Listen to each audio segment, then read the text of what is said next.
나라살림연구소에서 일하고 있는 김상철입니다. 지금 이 시간에는 참여예산과 관련돼서 특히 이 참여예산이라고 하는 게 일종의 규칙에 따라서 움직이고 또 진행이 되는 제도입니다. 그래서 우리가 이 규칙을 알아두면 참여예산에 참여하는데 이렇게 혼선을 좀 막을 수 있어요. 왜 이렇게 하지? 뭐 이런 것들을 좀 막을 수 있다는 얘기죠. 그래서 수원시 참여예산 제도가 어떤 규칙에 따라서 어떤 매뉴얼에 따라서 작동이 되고 그리고 그 특징이 뭔지 이 부분에 대해서 설명을 드리는 시간입니다. 이게 이제 지방재정법의 참여예산을 다루고 있는 조문인데 여기에 보시면 지방예산 편성 등 예산 과정에 주민이 참여할 수 있는 제도를 마련하여 시행하여야 한다. 마련하여 시행할 수 있다 라고 하면 할 수도 있고 안 할 수도 있는 거지만 시행하여야 한다라고 했기 때문에 이것은 반드시 해야 되는 겁니다. 그러니까 의무적인 제도라고 하는 겁니다. 그리고 두 번째로 보시면 주민 참여와 관련되는 다음에 각 호의 사항을 심의하기 위해 자치단체 장의 소속으로 주민참여예산위원회 등 주민참여예산기구를 둘 수 있다고 되어 있습니다. 여러분들이 참여하는 참여예산위원회라고 하는 것이 법에 명시되어 있죠. 그러니까 여러분들이 참여하는 것은 법정기구입니다. 그냥 임의적으로 하는 거 아니에요. 우리가 그냥 좋은 사람들끼리 모여서 동호회를 만들고 뭐 이런 거 아닙니다. 이것은 법에서 정한 제도의 공식적인 위원으로 참여를 하는 겁니다. 제가 조금 더 이 부분을 강조를 드리면 이런 법정위원회에 참여하는 민간인을 법에서 부르는 용어가 있습니다. 공무수행사인이라고 하는 개념이 있는데요. 공무를 수행하는 민간인이라는 뜻입니다. 이 표현이 나온 법이 뭘까요? 소위 김영란법으로 알려져 있는 그 법에 그 표현이 나옵니다. 그러니까 제가 조금 더 진지하게 설명을 드리면 여러분들이 참여예산위원으로 활동하는 순간에는 김영란법 저촉 대상입니다. 모르셨나요? 알고 계시죠? 예, 그렇습니다. 그래서 이 참여예산 제도 초기에는 명함을 파고 다니시는 분도 있고 그 참여예산 때문에 안면을 트게 된 그 부서로 가서 우리 사업을 좀 해달라고 하는 그렇게 민원을 하시는 분들도 계셨어요. 엄밀하게 보면 그분들 다 김영란법 대상입니다. 안 되는 것이죠. 기본적으로 주민참여예산위원회의 위원이다라고 하는 것은 그 순간만큼은 공무원에 준하는 윤리의식이 필요합니다. 그래서 이 부분이 굉장히 중요합니다. 그런데 이게 또 다른 특징이 있는 것이 아니라 예산 과정이라고 하는 것을 따라야 된다라고 하는 의무도 존재합니다. 이게 이제 전반적으로 수원시 참여예산이 올해 이제 진행이 될 일종의 스케줄이에요. 지금 이제 4월이고 5월, 6, 7월, 8월, 9월에 이렇게 일정이 나와 있습니다. 여러분들 중에서 참여예산 과정을 이미 경험하신 분들은 아마 공감을 하실 텐데 하다 보면 일정이 밀리거나 아니면 추가적인 회의가 필요할 때가 있습니다. 근데 그거 반영하기 되게 쉽지 않죠. 예. 그러니까 회의를 더 잡거나 혹은 이번 주에 하려고 하는 걸 이런저런 상황 때문에 못했으면 다음으로 좀 미뤄서 이렇게 하고 싶은데 그게 잘 안 됩니다. 그렇게 하다 보면 결국에는 이 계획되어 있는 어느 것 하나를 하지 않아야 되는 일이 생깁니다. 왜 이러냐? 다른 참여 제도들 보면 좀 더 융통성도 있고 뭐 한 달 기한으로 하더라도 좀 상황에 따라서 2달 기한으로 바꿀 수도 있고 뭐 이렇게도 하는데 왜 참여 예산을 이렇게 팍팍하냐? 이유가 있습니다. 담당 공무원분들이 너무 팍팍해서 그런 건 아니고요. 이 9월의 일정 때문에 그렇습니다. 더 정확하게는 참여 예산 제도가 갖고 있는 가장 강력한 장점이 가장 중요한 약점이기도 하기 때문에 그렇습니다. 참여예산 제도가 갖고 있는 가장 강력한 강점이 뭐죠? 올해 결정된 사업은 반드시 내년에 집행한다는 겁니다. 근데 그게 어떻게 가능하냐? 올해 예산 안에 반드시 들어가기 때문에 그렇습니다. 그러니까 여러분들이 결정한 사업이 내년도 사업을 담은 예산 안에 들어가기 때문에 반드시 내년에 집행이 되는 겁니다. 그런데 거기에 들어가려면 내년도 예산안이 편성될 때 그 사업 목록에 들어가 줘야 되겠죠. 그 절차가 법에 정해져 있습니다. 9월 달에는 확정이 되어야 지방의회에 예산안을 송부할 수 있습니다. 그게 법에 정해져 있다니까요. 180일 전 뭐 이렇게 해서 법에 정해져 있어요. 그러니까 우리가 어떤 참여 예산 사업을 만들어서 그것을 내년도에 집행을 시키고 싶다라고 하면 지방정부가 지방의회에 예산안을 넘기기 전에 참여 예산 사업을 확정하는 모든 절차를 끝내야 한다는 겁니다. 자, 이거를 염두에 두고 이 일정을 다시 보시죠. 만약에 여기서 한 달, 두 달 밀린다라고 하면 어떻게 될까요? 이 예산안이 송부되는 과정이 밀릴까요? 안 밀리겠죠. 예, 안 밀립니다. 그러면 어떻게 되냐면 이 중간에 일정들이 사라지는 경험을 하게 되는 겁니다. 왜? 이건 바뀔 수 없는 일정이니까. 그래서 여러분들이 참여 예산을 하실 때 이 1년의 전체의 스케줄을 다 외우실 필요는 없습니다. 다만 제가 좀 권해드리고 싶은 것은 끝나는 시간이 변하지 않는다는 것을 염두에 두고 역순으로 일정을 고민해 보시면 좋겠습니다. 그러니까 사업을 진행할 때 추가하거나 변경하거나 뭐뭐를 할 때에도 우리가 염두에 둬야 되는 건 어찌됐든 이 절차가 8월이나 9월까지는 반드시 끝나야 돼. 그래야 예산안에 반영이 될 수 있어. 라고 하는 것을 기준에 놓고 생각하면 이 나머지 일정 조정에 있어서 훨씬 더 원활하게 협의가 될 수 있습니다. 그러니까 다시 말씀드리지만 이 일정은요, 특히 마지막 끝나는 일정은 담당 부서 공무원분이 아무리 융통성이 있고 마음이 넓으신 분이라 하더라도 건들 수가 없습니다. 더 직접적으로 얘기하면 시장님도 못 건듭니다. 예, 그러니까 끝나는 지점이 되게 분명하다. 참여 예산의 일정은 그래서 역순의 일정에 가깝다라고 하는 걸 기억해 주십시오. 예, 그래서 여러분들 이제 이 얘기를 강조드리는 이유는 뭐냐면 작년에 참여 예산을 할 때쯤에 코로나 상황이 굉장히 심각해져서 아마 모이기로 한 회의도 못하고 또 하기로 한 교육도 못하고 하면서 굉장히 어려움을 겪으셨을 거예요. 그때 이제 제가 이제 들었던 피드백 중에 하나는 아니 코로나 때문에 못하면 잠깐 소강 상태였던 7월이나 8월에 그거 할 수도 있었던 거 아니냐 이런 얘기를 하시는 얘기를 들었습니다. 근데 7, 8월에 사업 제안을 하고 사업 시비를 할 수가 없습니다. 왜? 바로 다음 달에 그걸 확정해서 예산안과 통합을 해야 되거든요. 그러니까 아예 물리적으로 불가능한 겁니다. 오히려 그래서 필요한 건 코로나 상황이 터지면 코로나 상황에 맞게끔 우리가 할 수 있는 어떤 묘수가 필요한 겁니다. 예. 우리가 직접 만날 수 없어? 그럼 어떡하지? 지금 10인 이내야? 10인 이내면 어떻게 만날 수 있지? 분과 하나를 다 10인 이내로 쪼갤까? 이런 방식으로 이 일정을 최대한 융통성 있게 활용할 수 있는 방법을 찾아야 됩니다. 그걸 행정뿐만이 아니라 여러분들도 함께 찾으셔야 됩니다. 그렇게 해야지만 이 정해져 있는 일정들을 크게 문제 없이 하실 수 있을 겁니다. 그래서 참여 예산의 절차는 끝나는 지점이 정해져 있다. 나머지는 여러분들의 제안에 따라서 융통성을 가질 수 있을 것이다. 다만 끝나는 시점이 정해져 있기 때문에 이 융통성은 이 끝나는 시간에 맞춰서 조정이 되어야 할 거다라고 하는 부분을 강조드립니다. 그래서 여러분들 머릿속에 넣어놓을 때 9월에 끝나 8월 달에 발표해 8월 달에 발표해 뭐 이런 것들을 꼭 기억을 해 놓으시길 바랍니다. 이거는 안 바뀝니다. 올해 수원시 참여예산 제도의 좀 강조점들입니다. 한 4가지 부분들이 좀 강조가 되고 있더라고요. 첫 번째는 총액 한도제를 개선했고 재원을 조정했다라고 하는 부분입니다. 시정 참여형 사업에 별도 재원을 확보했다라고 하는 부분이 굉장히 중요하게 얘기가 되는데요. 사실 재원의 속성 자체가 이게 뭐 주민세 20%다 라고 하기 때문에 특별하게 주민세 20%에 맞는 어떤 사업을 추가적으로 반영하고 이런 건 아닙니다. 오히려 총액이라고 하는 기준이 좀 정해져 있다라고 하는 의미입니다. 뭐 약 한 8억 내외라고 이렇게 되어 있죠. 그러면 저 8억이라고 하는 것을 기준에 놓고 사업을 이렇게 우선순위를 정해서 결정을 하실 건데 제가 권해드리고 싶은 것은 이 부분입니다. 저 8억이라고 하는 돈을 다 못 채우면 그 나머지 돈이 어디로 갈까요? 낭비되는 걸까요? 아닙니다. 아마도 여기에서 편성되지 않는 돈은 다른 또 필요한 사업에 배정이 될 겁니다.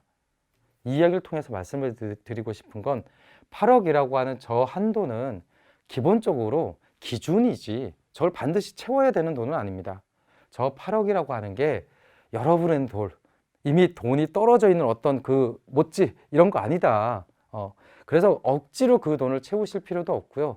억지로 더 필요하고 좋은 사업이 있는데 그 기준에 맞춰서 좁게 할 필요도 없습니다. 이것은 하나의 기준인 거다라고 생각을 해주시면 좋겠어요.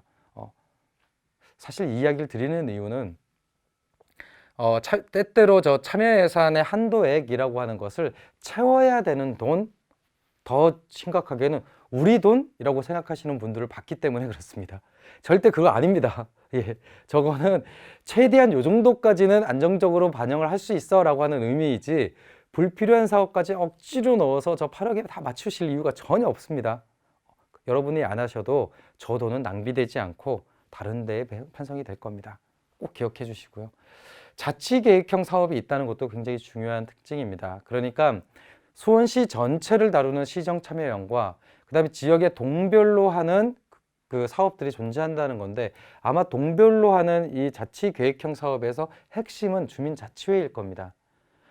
많은 지역 중에서 때때로 주민자치회와 참여예산 지역회의가 갈등하는 지역이 있습니다. 그런데 전혀 그러실 필요가 없습니다. 전혀 그러실 필요가 없습니다. 어차피 동 차원에서 놓고 보면 참여예산에 참여하시는 분과 주민자치회에 참여하시는 분이 거의 똑같아요. 제도만 다를 뿐입니다. 지금 제도 자체가 약간 이원화되어 있기 때문에 지역 현장으로 내려가면 기구도 따로 만들어지고 뭐 해야 되는 것도 따로 있기는 한데, 결국에는 이거는 한데 모여서 해야 되는 제도입니다. 그러니까 너무 그렇게 하실 필요 없이요, 지역 차원에서의 자치계획형 사업이 존재하고 우리 지역에서는 혹은 뭐 올해 자치계획형 사업은 어떤 것들이 있는지도 좀 관심 있게 봐주셨으면 좋겠습니다. 그리고 재외사업과 관련된 사전 홍보를 한다라고 하는 것도 중요하고요. 그 다음에 온라인 지도가 구축이 되어 있습니다. 여기 이렇게 명시되어 있듯이 중복 제한 방지, 모니터링 강화라고 하는 목적입니다. 이 얘기는 뭐냐면, 기존에 한 10년 정도의 역사를 갖고 있는 수원시 참여예산 사업을 통해서 제한된 사업을 직관적으로 볼 수 있는 지도가 만들어진다는 겁니다. 아마 사이트 들어가시면 보실 수 있을 텐데요. 그걸 통해서 우리 동네에 어떤 사업이 되고 있고 기존에 어떤 사업들이 제한됐는지를 확인하실 수 있을 겁니다. 그러니까 이런 것들을 한번 확인해 보시면 좋겠습니다. 가장 강조를 드리는 것은 이 총액 한도제 부분하고 그다음에 이 자치계획형과 관련된 것입니다. 시정참여형하고 자치계획형으로 이원화하는 사업 구조는 굉장히 많아요. 그런데 시정참여형 사업과 자치계획형 사업을 잘 융합하거나 혹은 잘 이렇게 통합해서 다루는 참여예산제는 저는 거의 본 적이 없습니다. 그런 면에서 사실 수원시 같은 경우가 이 자치계획형을 잘하기로 유명한 밖에서 이렇게 소문난 그런 곳이거든요. 그래서 이 시정참여형과 이 자치계획형을 좀 잘 융합하는 모델들을 한번 만들어 주시면 좋겠다라고 하는 걸 드리겠습니다. 이제 좀 구체적인 사업 얘기로 한번 들어가 볼까 하는데요. 요 부분을 일단 맛배기로 한번 짚고 들어가죠. 정책 제안과 민원과 뭐가 다르냐라고 하는 건데, 이게 딱 듣기에는 그거 다르지 라고 할 텐데요. 사업 내용을 딱 놓고 보면 되게 미묘한 게 있어요. 자, 아주 단순하게 설명을 드릴게요. 민원이라고 하는 거는요, 하도록 되어 있는 것 중에서 하도록 요청하는 게 민원입니다. 정책 제안은요, 하지 않는데 하도록 만드는 게 제안에 가깝습니다. 그냥 직관적으로 그렇게 생각해 주세요. 민원이라고 하는 건 규정이나 규칙, 규범이 이미 있습니다. 있어서 그것을 그냥 해주세요 라고 하는 것은 대부분 민원입니다. 규칙, 규정, 그 내용이 다 있으니까 그냥 그건 해달라라고, 혹은 그것을 하지 않도록 만들어주세요 라고 하는 것이 민원입니다. 정책 제안이라고 하는 것은 기존의 사업을 하고 있지 않은 것을 이 사업을 해주세요 라고 하는 것이 바로 정책 제안에 가깝습니다. 그러니까 이것은 새로운 거고 이것은 기존의 것과 가깝죠. 이것을 풀어서 보면 정책 제안은 지방자치단체 업무에 대한 창의적이고 구체적인 개선 방안을 의미한다라고 하는데, 창의적이고 구체적이고 이걸 다 빼더라도 사업을 제안한다라고 하는 취지에 좀 초점을 맞추시면 좋겠습니다. 정책 제안이라고 하는 것은 이제 그 부분인 거고요. 민원이라고 하는 것은 확인 요청, 법령 제도 절차 등에 관한 질의, 이런 것들로 하는 겁니다. 그러니까 이 질의에 포함된 게 뭐죠? 구청에서는 혹은 시청에서는 쓰레기를 치우도록 되어 있습니다. 그렇죠. 우리 동네에는 매주 수요일에 생활 쓰레기를 치워 하는데 그게 안 치워졌어요. 안 치워진 쓰레기를 치워주세요 이게 정책 제안이 될 수 있나요? 아니죠. 민원입니다. 비슷해요. 정책 사업처럼 보이지만, 사업 제안처럼 보이지만 사실은 민원인 경우도 있습니다. 이를테면 우리 주차장이 10면짜리인데 그거 너무 좁아요. 12면으로 바꿔주세요. 민원입니다. 그런데 그 주변에 짜투리 땅이 이만큼 있어요. 그 짜투리 땅을 활용해서 이 10면짜리 주차장을 12면으로 만들 수 있지 않을까요? 이건 정책 제안입니다. 왜? 그 문제를 해결할 수 있는 방안을 갖고 있기 때문에 그렇습니다. 그러니까 동일하게 주차장 10면짜리를 12면짜리로 바꾸는 내용이지만 첫 번째 말씀드린 그거 너무 좁아요. 그거 키워주세요. 라고 하는 건 해결 방안을 갖고 있지 않죠. 민원입니다. 왜? 그건 민원일 수밖에 없는 게 어쨌든 주차장을 확보하는 게 행정의 역할이니까 그걸 고민할 겁니다. 이 민원이 계속 들어오네. 이 민원을 어떻게 해결하지? 할 겁니다. 근데 아까 말씀드린 대로 여기에 짜투리 땅이 이만큼 있으니 그걸 매입해서라도 주차면 수를 한 12면으로 늘려줬으면 좋겠어요. 라고 하는 건 구체적인 방법을 제안한 거죠. 그래? 저 짜투리 땅을 매입해서 지역의 공영주차장을 늘리는 게 어떤 의미일까? 과연 그 짜투리 땅을 주차장으로 쓰는 게 맞나? 여기 텃밭으로 갖고 있는데 그걸 어떻게 바꾸지? 뭐 이런 식의 대안에 대한 고민을 하게 되겠죠. 그랬을 때 동일한 사업처럼 보이지만 하나는 정책 제안으로 분류되고 하나는 민원으로 분류될 수 있습니다. 사업을 제안한다는 것은 반드시 개선 방안을 담고 있는 것이고 그럴 때만 정책 제안의 범위에 들어간다라고 보시면 될 것 같습니다. 이걸 누가 모르냐고요? 실제로 사업을 이렇게 제안하시려고 보면 이거 어떻게 하지? 이거 문제 있으니 해결해 주시오. 이렇게 내시는 분들 꽤 많습니다. 그러니까 때때로 해결 방법에 대한 것들을 찾기가 어려울 때 사업 제안을 민원 방식으로 넣기도 합니다. 이거를 해결할 수 있는 방법이 하나가 있어요. 해결할 수 있는 방법이 있습니다. 가장 단순하고 쉽게 해결할 수 있는 방법은요, 주변에 있는 분들과 상의하시면 됩니다. 우리 동네에 이런 문제 있잖아. 내가 이거 어떻게 이거 참여예산 사업을 한번 내려고 하는데 어떻게 하면 좋을지 이거 참 모르겠어 해서 주변에 있는 분들하고 상의하잖아요. 그럼 반드시 그 방법을 갖고 있는 분이 계실 거예요. 그러니까 혼자서 끙끙 앓듯이 에이 그냥 내고 말지 이렇게 하지 마시고 주변에 있는 분들하고 상의하시면 적어도 민원이 사업의 꼴을 갖춘 정책 제안이 될 수 있습니다. 제가 그것은 장담합니다. 주변에 있는 분들과 한번 이야기해 보십시오. 그러면 진짜 허투루 제안이 안 나옵니다. 그래서 이 민원과 정책 제안을 구분하는 것도 중요하지만 민원이 아닌 제안을 하는 것도 중요한데 그 민원이 아닌 제안을 하는 가장 손쉬운 방법은 주변에 있는 분들과 상의하시면 된다라고 하는 거 꼭 기억을 해 주십시오. 요 그림 익숙하시죠? 요게 수원시 주민참여예산 사업 제안서라고 하는 폼입니다. 요 폼이 이미 이렇게 있죠. 사실 그 수원시에서 제공하고 있는 참여예산 홈페이지를 들어가면 굉장히 좀 놀라요. 왜냐하면 다른 지역보다 굉장히 친절하거든요. 근데 실제 이 사업 제안서의 작성 방법이나 이 예시도 굉장히 친절한 겁니다. 어디는요, 그냥 아래 한글 다운을 받아서 딱 펼쳐보면 표만 덩그러니 있는 경우도 있습니다. 그래서 어쨌든 이 예시들을 잘 이렇게 보시면 그 어디에 어떤 부분을 써야 되는지 이런 것들을 좀 참조해 볼 수 있는데요. 제가 좀 강조드리고 싶은 부분이 있어서 좀 말씀을 드리겠습니다. 어떤 부분이냐면 결국에는 이 주민 제안 사업에서 뭐가 가장 중요하냐라고 했을 때 저는 여기 어디냐?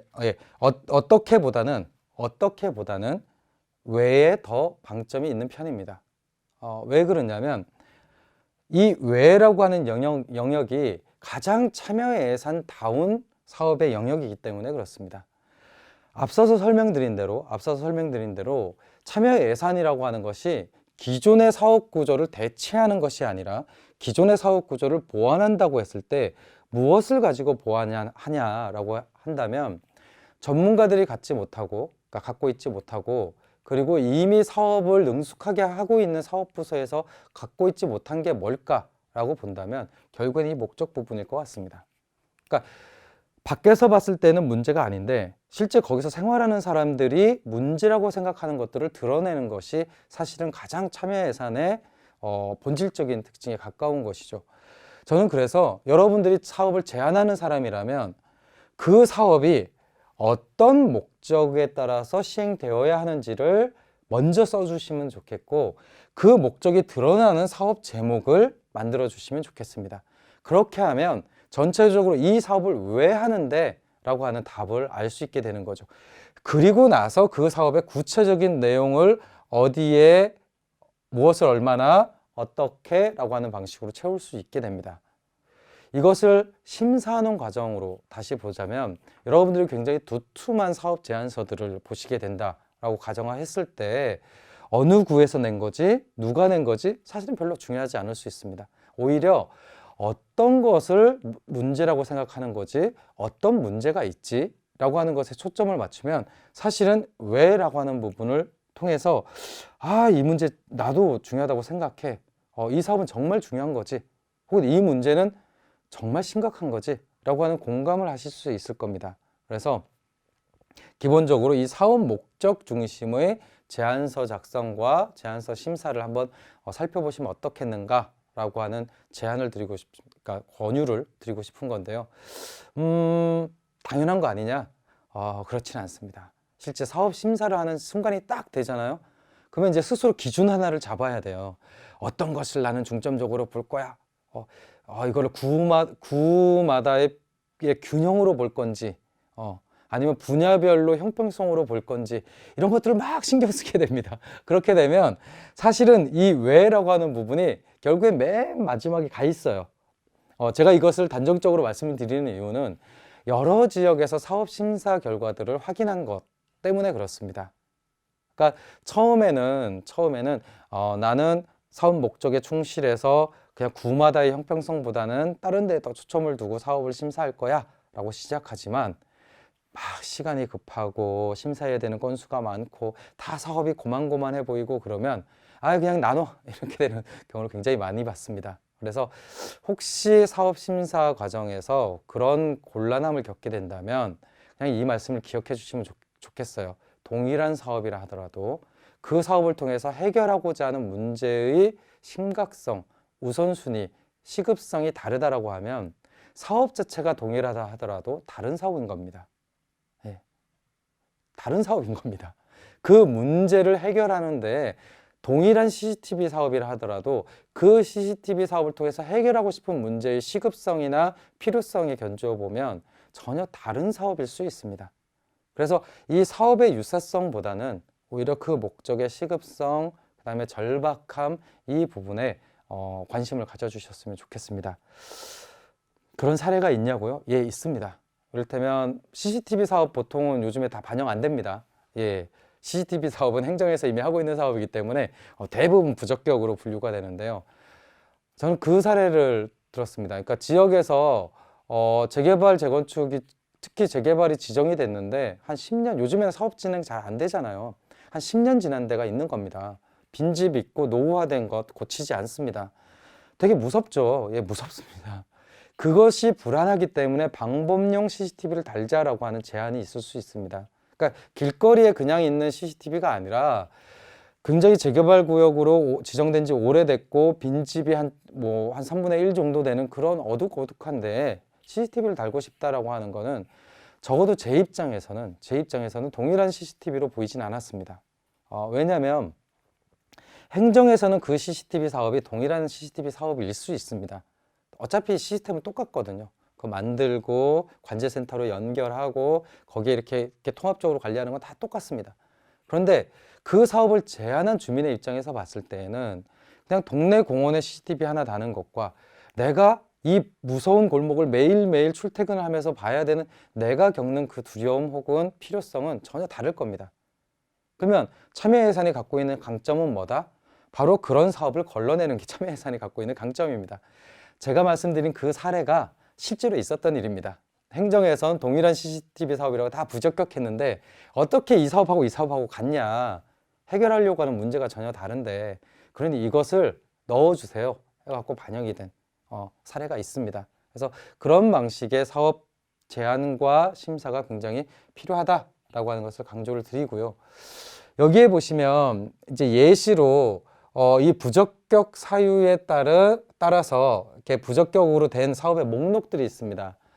뭐 이를테면 신호등 뭐 시간 조정 이런 거 이거는 시에서 못 합니다. 예, 이거는 경찰 소관이기 때문에 시에서 할 수가 없습니다. 뭐 이를테면 CCTV 그렇죠. 저거는 이미 하고 있는 사업이기 때문에 많은 경우 CCTV 운영 사업들은 그냥 배제가 됩니다. 여기에 이제 많은 부분을 차지하고 있는 것들은 일반 민원성 사업들, 이를테면 뭐 화서 오거리에 버스 노선을 확대해 달라, 버스 배차 간격을 좁혀 달라, 이런 것들은 아까 말씀드린 대로 민원성에 가깝죠. 왜냐하면 대안이 있어야 합니다. 그렇죠. 대안이 있어야 합니다. 그런데 버스 배차 간격을 그냥 줄여주세요 라고 하는 건 기존에 운영하는 것에서 그 운영 책임이 있는 행정이 조금 더 노력해 주세요, 그것을 그냥 적극적으로 해결해 주세요 라고 하는 취지잖아요. 그래서 이건 정책 제안이라고 보기 힘듭니다. 그렇다고 이게 배제되는 건 아니고 민원으로 넘어가겠죠. 민원으로 넘어가겠죠. 참여예산 사업이 아닐 뿐입니다. 제가 이 표를 통해서 말씀을 드리고 싶은 거는요, 이 목록을 여러분들한테 강의하거나 혹은 알려드릴 생각이 전혀 없습니다. 왜냐하면 이 검토는 행정에서 해주실 겁니다. 이미 제안된 사업을 가지고 이 사업은 적격이고 부적격이고 담당 부서의 의견 이런 것들이 여러분들이 다 확인하실 수 있을 겁니다. 제가 강조를 드리고 싶은 부분은 부적격 사업을 적격으로 만드는 방식과 관련된 겁니다. 우격다짐 아닙니다. 억지로 우겨서 안 됩니다. 시장님을 만나서 안 됩니다. 예, 법적으로 안 되도록 되어 있는 것은 시장님을 만나도 안 돼요. 안 되게 되어 있습니다. 제가 오히려 얘기를 해보고 싶은 건 이런 겁니다. 맨 위에 있는 신호등 횡단보도 시간 조정이라고 하는 것이 왜 제한이 됐을까요? 상대적으로 긴 구간이 있었을 겁니다. 신호등이 뭐 보통 30 혹은 50에서 시작을 하는데 거기에 만약에 어르신들이 많이 다니는 횡단보도라고 하면 사실은 이 시간을 좀 길게 늘리는 것이 굉장히 절박할 수 있습니다. 그렇죠? 그래서 그걸 제한했어요. 근데 이게 부적격입니다. 이유는 경찰서하고의 사전 협의가 필요하기 때문에 이 교통신호, 이 신호등 이 시간 늘리는 것 자체가 어려운 게 아니라 이걸 조정하게 되면 저쪽 사거리의 신호등도 다 손봐야 되고 저쪽의 횡단보도도 시간도 다 손봐야 되는 거여서 힘듭니다 라고 얘기를 한다는 거죠. 근데 곰곰이 생각을 해보죠. 횡단보도 시간 조정이 목적인가요? 아니죠. 만약에 어르신들이 안전하게 건너는 것이 목적이라고 하면 설사 빨간불이 됐다 하더라도 그 횡단보도를 건너시는 어르신들을 운전자들이 인식하고 보호할 수 있게 만들어주면 그 문제를 해결할 수도 있을 겁니다. 그렇죠. 그러니까 오히려 속도를 줄일 수 있는 볼라드를 만들거나 아니면 하나의 표지판을 더 둬서 여기는 어르신들이 많이 횡단하는 곳입니다. 속도를 줄여주세요 라고 하는 것을 홍보를 하든지 아니면 뭐 더 적극적으로는 어르신들이 많이 다니시는 시간엔 아예 보행 도우미를 둘 수도 있어요. 그렇죠? 예, 아예 보행하는데 같이 이렇게 도와주는 도우미가 있을 수도 있습니다. 그러니까 제가 말씀드리고 싶은 건 경찰서의 소관이기 때문에 안 돼요 라고 하는 것은 그 사업이 무가치합니다 라는 뜻이 아니라는 겁니다. 그 사업을 하는 방법을 수원시가 할 수 없습니다 라고 하는 뜻인 겁니다. 그러면 수원시가 할 수 있는 방법을 통해서 그 문제를 해결하는 것이 가능하겠죠. 제가 제안을 드리고 싶은 부분은 바로 이 부분입니다. 행정에서는 정해져 있는 기준에 따라서 부적격의 목록을 제출할 겁니다. 그럼 여러분들이 그걸 가지고 우격다짐으로 시민이 제안한 걸 이렇게 하는 것이 아니라 그러면 시에서 할 수 있는 방법으로 이걸 바꾸는 방법은 뭘까? 저라면 이게 만약에 이건 예측이지만은요. 만약에 횡단보도 시간 조정이 어르신들의 보행 안전을 위한 거라면 저라면 이게 되게 시급할 것 같습니다. 그래서 횡단보도 시간 조정이 힘들다라고 하면 어떤 방식으로든 거기에 어르신들 교통사고가 나지 않도록 만드는 방법을 생각할 것 같습니다. 아마 이 영상을 보시는 분들도 공감하시리라 생각합니다. 그럼 그걸 수원시의 우격다짐으로 우겨서 넣는 방식이 아니라 어떻게 하면 어르신들이 안전하게 그 거리를 걸을 수 있을까라고 고민하는 게 어떤가라고 하는 거죠. 그렇게 권하는 내용입니다. 거의 모든 사업들이요, 잘 살펴보면은 부적격의 사유를 해소할 수 있는 방법들이 존재합니다. 그러면 여러분들이 이 참여 예산 과정을 통해서 토론하고 수기하는 것은 그 목적은 여러분들이 사업을 심사하는 그 목적은 뭐 오디션 프로그램 뭐 하듯이 저의 점수는 5점입니다. 저의 점수는 10점입니다. 끝나는 게 아니라 어떻게 하면 이 문제를 같이 해결할 수 있을까? 공감하고 그 문제 해결을 위해서 같이 지혜를 만들고 행정하고의 소통을 해주고 하는 겁니다. 모든 제안자가 그걸 할 수 없기 때문에 여러분들이 참여예산의 위원으로서 그 과정을 대신 수행해 주는 거죠. 그 역할을 해주셨으면 좋겠습니다. 그래서 부적격을 일종의 금지의 요건으로만 받아보시지 마시고요. 이것을 일종의 퍼즐로 받아들여 주시면 어떨까라고 하는 게 제가 드리고 싶은 얘기입니다. 퍼즐은 풀기는 어려워도 풀 수 있는 것들이잖아요. 맞습니다. 행정에서 부적격이라고 하는 거는 풀 수 있는 퍼즐입니다. 그 퍼즐을 찾아가는 거죠. 그래서 그렇게 한번 생각을 해보시면 굳이 이게 감정 싸움의 대상이 아니다 라고 하는 걸 이해하시게 될 겁니다.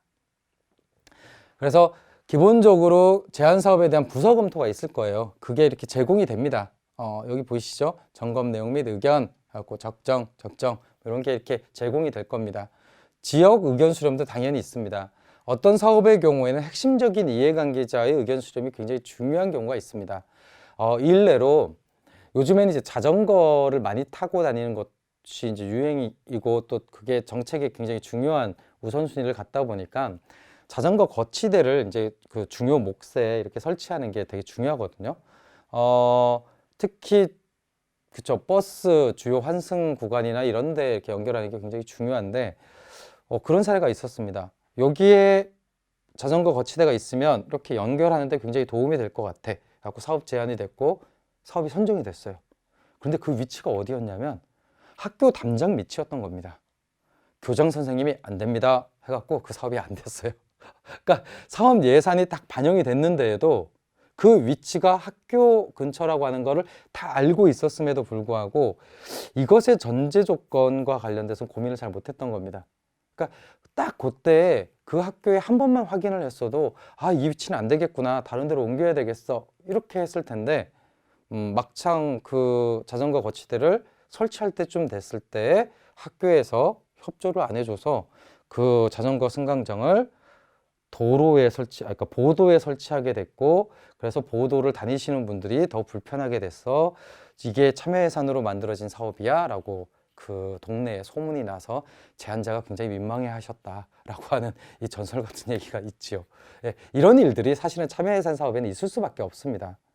그래서 이 핵심적인 이해관계자 의견 수렴은 매우 중요합니다. 좋은 선의를 갖고 있는 사업이라 하더라도 그걸 가지고 피해를 볼 수 있는 당사자가 있을 수 있거든요. 그래서 이런 것들, 그리고 당연히 여러분들이 하실 현장 실사가 있습니다. 가보는 거예요. 이게 문서로는 몰라요. 문서로는 되게 좋은 사업인데 딱 가서 보면 그걸 할 수 있는 데인가? 이런 것들이 떠오릅니다. 제가 알고 있는 사례 중에는 엄청난 고갯길에 어르신들이 많이 사는 데인데 이 고갯길을 한 번에 올라가기가 되게 힘들대요. 젊은 사람들도. 그래서 이 중간에 쉬는 의자를 놓는 사업을 제안이 왔어요. 사실 서류로 보면 이런 생각을 하다니 정말 대박 이랬거든요. 근데 가서 봤더니 여기는 의자를 두면 안 됩니다. 왜냐하면 차들이 다니면 아마 그걸 다 부셔먹을 것 같은 거예요. 누군가가 관리해주지 않으면 그 의자가 정말 다 망가질 것처럼, 사람들의 그 다니는 것도 되게 많고 차도 수시로 왔다 갔다 하고 갓길 주차하고 막 이런 데였던 겁니다. 그럼 거기는 안전하게 그 어르신들이 올라가시다가 쉴 수 있는 그 의자나 평상을 관리할 수 있는 사람이 없으면 안 되는 사업인 거죠. 그거 어디서 확인할 수 있냐? 현장에 가서 확인할 수밖에 없습니다. 가서 보면 그게 보입니다. 이게 의자가 중요한 게 아니구나. 이런 게 딱 보입니다. 그리고 지역사회에서 그걸 관리할 수 있는 사람이 생기면 또 할 수 있는 거고, 그것을 못하면 안 됩니다. 그 고갯길에 제가 말씀드린 그 사례의 경우에는요, 다행히 그 고갯길에 교회 하나가 있었고 교회에서 그것을 상시적으로 관리해 주기로 했기 때문에 될 수 있었습니다. 이제 그런 것처럼 사업을 제안할 때는 떠오르지 않지만 현장에 가면 이게 보여요. 이게 되려면 어떻게 해야 되지? 이런 게 보입니다. 그런 부분들이 이미 이렇게 제시가 될 거예요. 그럼 여러분들이 사업 심사를 할 때 그런 부분들을 판단을 하겠죠. 지금 여기 이제 사례는 다 적정으로 돼 있으니까 그렇지만 부적정 이렇게 돼 있으면 그 부적정의 요소를 해소할 수 있는 방법이 있는지를 한번 고민해 주시면 좋겠습니다. 그리고 이런 우선순위 결정서와 배제 사업 결정서를 작성하게 되어 있습니다. 이게 이제 분과마다 작성하게 되어 있는 거여서요. 제가 이 부분에서는 사실 이런 절차를 갖고 있는 데가 수원시밖에 없어요. 분과마다 이런 결정서라고 하는 것을 작성하고 이렇게 쭉 목록화하는 것은 사실은 수원시밖에 없는 제도이긴 합니다. 그런데 이제 제가 조금 제안을 드리고 싶은 부분은 이거였습니다. 배제 사업 결정서 내에 그 사업이 왜 배제됐는지에 대한 사유가 좀 더 붙어주면 도움이 될 것 같습니다. 특히 그것을 내년도에 사업을 제안하는 시민들이 그것을 참조할 수 있으면 매우 좋겠습니다. 근데 그게 아니면은요, 내 사업 왜 떨어뜨렸어? 라고 하는 민원이 됩니다. 그래서 저는 이 배제 사유와 관련된 내용을 요 배제 사업 결정서 내에 조금 더 세심하게 넣어주시면 어떨까라고 하는 생각은 들더라고요. 근데 그거는 여러분들이 하시면서 그것을 넣을 수 있는 상황인지 아닌지, 그것을 어떤 방식으로 하면 좋을지는 한번 생각해 보시면 좋겠습니다. 근데 지금의 그 절차로는 앞서 보여드린 요 현장 실사 결과 보고서까지 놓고 사업의 최종적인 분과 심사를 하시게 되는 겁니다. 그리고 그 분과 심사에서는 우선순위를 정해서 그 우선순위의 범위 안에 들어가는 것은 우선순위 사업 결정서 형태로 해서 목록으로 하고, 여기에서 배제 사업으로 결정된 것은 이 배제 사업 결정 목록을 별도로 만들게 됩니다. 그러니까 두 가지 목록을 만드시게 되는 거죠. 결정된 사업과 배제 사업과 이 두 가지를 만드시게 되는 겁니다. 그래서 이런 사업들이 실제로 집행이 될 때에는 모니터링이라고 하는 것을 하게 되는데, 뭐 이 첫 번째하고 두 번째야 여러분들이 잘 아시는 걸 거고, 결국에는 지금 현재의 모니터링 과정에서 가장 중요한 부분은 이 3번의 문제일 것 같습니다. 이게 이제 참여 예산이 아니라 참여 예산이 참여하고 있는 예산 자체가 1년 단위로 돌아간다는 속성이 있어요. 1월 1일에 시작해서 12월 31일에 끝내서 이게 1년 단위로 이렇게 순환하다 보니까 참여 예산 과정도 1년 단위로 이해하시는 분이 굉장히 많습니다. 그래서 전년도 사업의 모니터링 결과가 사업 제안이나 사업 심사 과정에 별로 반영이 안 되는 경우가 왕왕 있습니다. 근데 사실은 모니터링을 하는 이유는요, 기존에 선정된 사업이 계획대로 집행됐고 그 효과가 기대할 만한가만 보는 게 아니에요. 아, 이거 취지는 되게 좋았고 이걸 막상 하면 이런 효과가 나올 거라고 우리가 생각을 했었는데 실제로 그렇지 않았네? 왜 그렇지? 이후에 그럼 사업 제안을 할 때에는 이런 부분을 고려하는 게 좋겠구나 라고 하는 일종의 다음 사업 제안의 시사점이나 혹은 기준들을 만드는 게 굉장히 중요합니다. 근데 이 부분이 굉장히 사소하게 여겨져요. 이유가 두 가지가 있죠. 앞서 말씀드린 예산의 편성 주기 때문에 그렇습니다. 늘 1월 1일에 새로 시작하는 마음으로 이렇게 하다 보니까 늘 사업 제안도 새로 시작하는 마음으로 들어옵니다. 예산의 주기 때문에 그런 게 있고요. 두 번째는 위원분들의 임기가 정해져 있어서 그렇습니다. 그러니까 불가피하게 임기가 정해져 있기 때문에 사업 제안하고 심사하고 모니터링한 위원분들이 그 다음에 심사하는 경험을 하기가 좀 힘듭니다. 그러니까 이 경험이 이어지지가 잘 않죠. 그래서 내가 다시 위원이 된다면 이런 부분도 고려하고 이런 부분도 고려해서 이걸 꼭 바꿀 거야 라고 하지만 임기 종료. 알만하면 그만두네? 이제 이런 현상이 벌어지는 겁니다. 그래서 필요한 게 문서입니다. 공식적인 문서 외에 다음 기수의 참여예산 위원들이 참조할 수 있는 문서들을 만들어 주셨으면 좋겠습니다. 행정도 문서로 작동이 되는 거고요. 그리고 참여예산도 여러분들이 남겨놓는 기록이 사실은 다음 참여예산 위원들을 위해서 가장 중요한 기록이 될 겁니다. 그래서 주어져 있는 절차, 주어져 있는 포맷에 따른 어떤 공식적인 과정들도 굉장히 중요하지만 비공식적으로 여러분들이 기여할 수 있는 부분도 분명히 있습니다. 저는 그게 이 모니터링 과정에서의 다음 사업 제안에서 시사점이 뭐냐라고 하는 부분입니다. 많은 경우 이것을 연말에 하는 토론회나 이런데 이런 주제를 넣어서 이렇게 자료로 만드는 게 좀 관영화되어 있습니다. 그러니까 연말 토론회를 통해서 올해 한 사업들을 쭉 평가하고 시사점을 뽑아내고 뭐 진단하고 이렇게 하는 게 있거든요. 그래서 그런 부분들에 또 관심을 좀 가져주셨으면 좋겠습니다. 마지막으로 드릴 부분은 이제 이 부분인데요. 참여 예산을 하신 분들은 아마 아실 테지만 참여 예산이라고 하는 게 매년 그렇게 근본적으로 바뀌게 되게 힘듭니다. 그래서 한 10년 정도 되니까 어떤 느낌이시냐면요, 다 선수세요. 다 선수입니다. 나 그거 알아. 근데 그럴 수밖에 없는 게, 참여 예산이라고 하는 건 기본적으로 예산 과정의 거울상으로 이렇게 존재하는 거여서 예산 과정이 거의 바뀐 게 없어요. 그럼 거기에 참여 예산 과정도 거의 바뀌는 게 당연히 없겠죠. 물론 형식적인 사업이나 이런 것들의 변화는 있을 수 있지만 거의 유사한 스케줄로 이렇게 진행이 됩니다. 그래서 많은 분들이, 야, 이거 나는 되게 큰 마음으로 참여를 했는데 결국에는 이게 잘 반영이 되지 않아서 되게 실망했어. 근데 지금 보니까 별로 나아진 것도 없네? 뭐 이렇게 하시는 분들이 있습니다. 저는 이게 참여하시는 분들의 문제라고 생각하지도 않고요. 이 제도를 운영하는 행정의 책임이라고 생각하지도 않습니다. 그거는 예산 자체가 갖고 있는 특징입니다. 만약에 예산을 편성하고 집행하는 걸 매년 바꾸면 여러분들이 그 과정에 신뢰를 할 수 있을까요? 그래서 예산이나 재정과 관련돼서는 굉장히 오랫동안 만들어진 규칙이나 규범을 그대로 준수하려고 하는 속성이 있습니다. 기본적으로 보수적입니다. 그래서 우리가 참여 예산 과정을 이렇게 볼 때, 뭔가 이렇게 잘 안 바뀌어. 우리는 이렇게 해보고 싶은데 이게 잘 안 돼. 라고 했을 때에는 여러분들 역시도 굉장히 인내심이 좀 필요합니다. 계속 그걸 문제 제기하고 그것을 바꿀 수 있는 방법을 찾고, 그리고 그것을 개선할 수 있는 어떤 힘을 모아야 하는 부분이 있습니다. 그래서 그 부분을 강조를 드리고, 두 번째는 전체적인 참여 예산의 일정을 염두에 두는 게, 이 참여 예산 과정에서 스텝이, 그러니까 이 절차가 덜 혼동이 되는 것의 첫 번째, 가장 중요한 부분일 겁니다. 앞서 말씀드렸죠? 언제라고요? 네, 9월입니다. 9월 일정은 변하지 않아 라고 하는 거 그냥 마음속에 넣어 두십시오. 작년에 우리 경험했잖아요. 코로나19가 있었다고 예산 편성 시기가 바뀌었습니까? 아닙니다. 똑같아요. 네. 그러니까 아주 큰 사건이 아닌 이상 예산 편성이 되는 절차는 안 바뀔 거다. 그 기간은 안 바뀔 거다 라고 생각하고 그것에 역순해서 생각을 해 주십시오. 그리고 그 과정에서 얼만큼 탄력적으로 그 모임들을 할 수 있을지를 생각해 주셨으면 좋겠습니다. 생각보다 행정은 융통성을 보이기가 굉장히 힘듭니다. 이를테면 이런 거거든요. 작년 코로나19 때 다 온라인으로 바뀌신 것 같죠? 아니요. 오프라인으로 한 데도 있습니다. 어떻게 했냐?